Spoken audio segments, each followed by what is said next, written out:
Okay, continuing on with athlete 19, what this data shows is that in the middle of the season, so week 4 to week 5, this athlete increases their likelihood of injury because of the training monotony, so the day-to-day volume is not changing much in this week.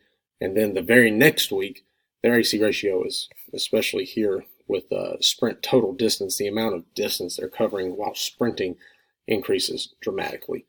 So compared to the next 4 weeks. So they're doing a lot of volume, or this athlete is at least in the middle of the season. That could potentially lead to some overuse injuries or just overreaching. If they start to get fatigued and find it difficult to recover, it can impact their performance. Athlete 20, again, we don't have GPS data. We do have a little bit of GPS data. What we don't have is a lot over the season, so it just stops abruptly in week 3. And we can see that, oh man, they're doing a lot of sprinting, especially right here. More than 60 sprints for almost a mile, 1,600 meters. And their GPS load is 250, which is huge. And then they're doing this for over an hour. That is a lot of sprinting. They are doing a lot of sprinting over a lot of distance for a lot of time, and their fatigue is showing it. They're about to go over their upper limit. And then it seems like we trickle down week 2, we trickle down week 3, and then nothing. So the data says this athlete got injured, which is no surprise given the amount of sprinting just from this one session alone that they did. I mean, 60 sprints puts you at a likelihood of injury just because of how many sprints you're doing, regardless of the distance that you're covering for each individual sprint or total. That's just a lot of time on your feet. Athlete 21, don't have any GPS data, and really what we're mainly looking at here is in week 4 and in week 10, again, week 4, week 10, their fatigue and their stress are at their highest points, indicating something's going on here, especially in week 4. And just so happens that we don't have a lot of even just data on their soreness or the specific areas that they're struggling in, but it looks like we've had a couple of consistent reports on week 4 of their left and right glutes. So maybe they're feeling a lot more sore in their glutes, and that's what's adding to the fatigue and stress. Or maybe they injured it the week prior, and now fatigue and stress have gone up. Either way, this athlete, I would recommend they need to see a trainer to make sure that they haven't injured themselves here. Athlete 22, week 9, which starts obviously here, training monotony, it's hard to miss. It's extremely high, but it's 10:14, which would be about right here. There's not a lot of change here, and their soreness, though, is extremely high, which could be from, a little bit higher than normal right here with this athlete. And even their RPE, how difficult they perceive these training sessions, these workouts, practice, whatever, is very high throughout the season, but especially here at the second half of the season, they're above the line a couple of times, meaning they're perceiving this a lot harder than they normally would. And all this is occurring again on 10/14, and then the next week. So this athlete might be overtrained, and either we just didn't get data here from 8/26, in this area or this other blank area where nothing's happening. Either we didn't get data from those weeks, but what it looks like is they were injured from the first couple of weeks. They took a week off, tried it again.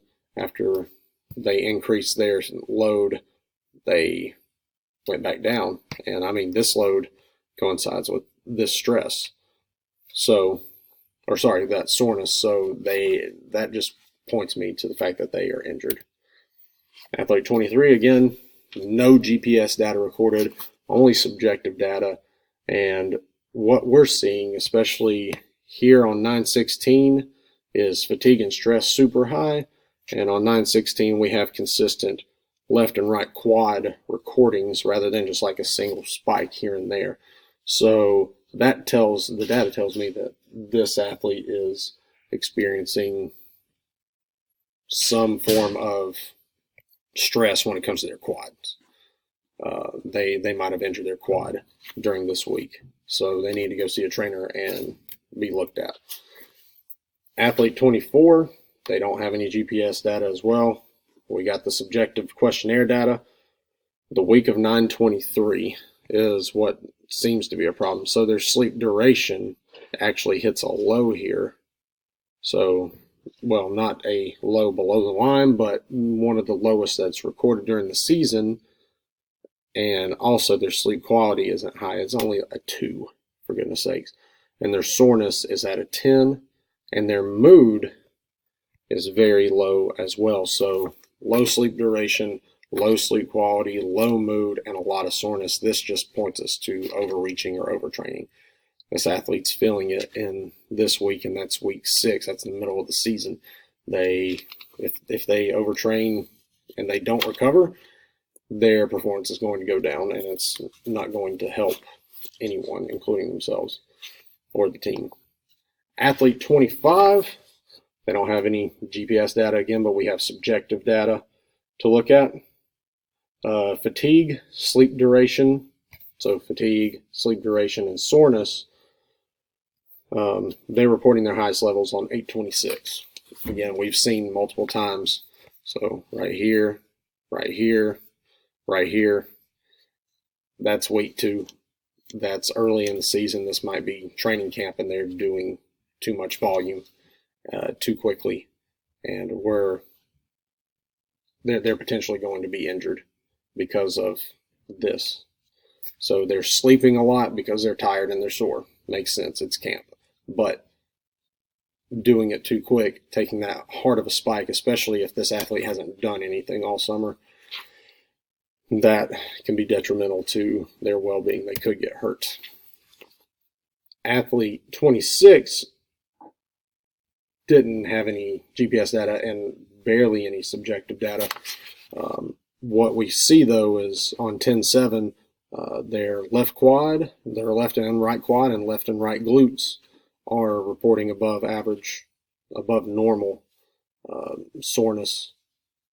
So that just tells me, okay, this athlete is having difficulty with their legs. They might be hurt. They just might be extremely sore during this week, but this is right in the middle of the season, and so it would be wise to back off the next few weeks, or not few weeks, sorry, the next few days to let this athlete recover. Otherwise, they could injure one of their quads or glutes, and that could, I mean, soccer is an intensive leg sport, so that could put them out for the rest of the season if they get hurt. Athlete 27, again, no GPS data, but a lot of good subjective data.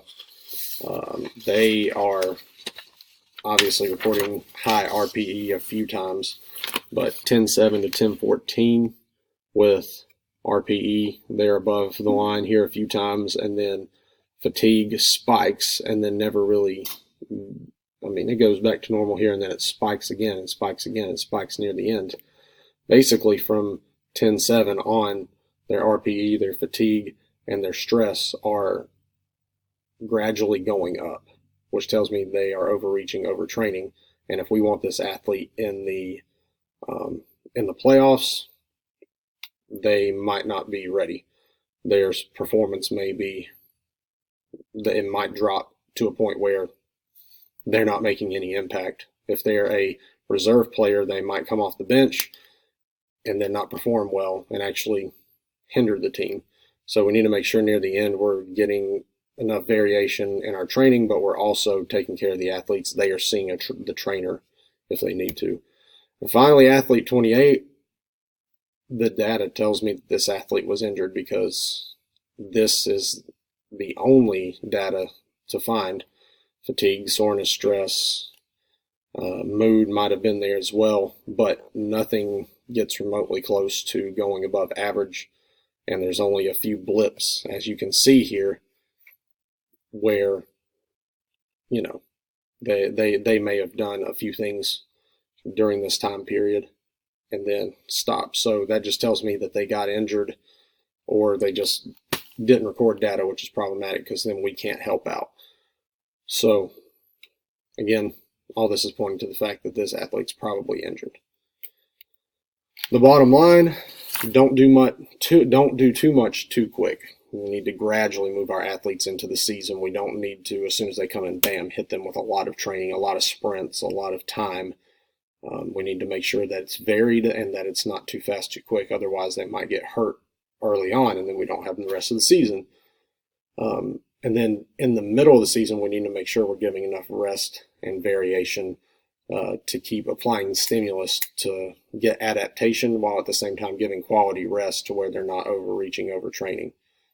If we take care of them, they'll take care of the winning. We won't have to worry about that. And that is the bottom line. Thank you very much.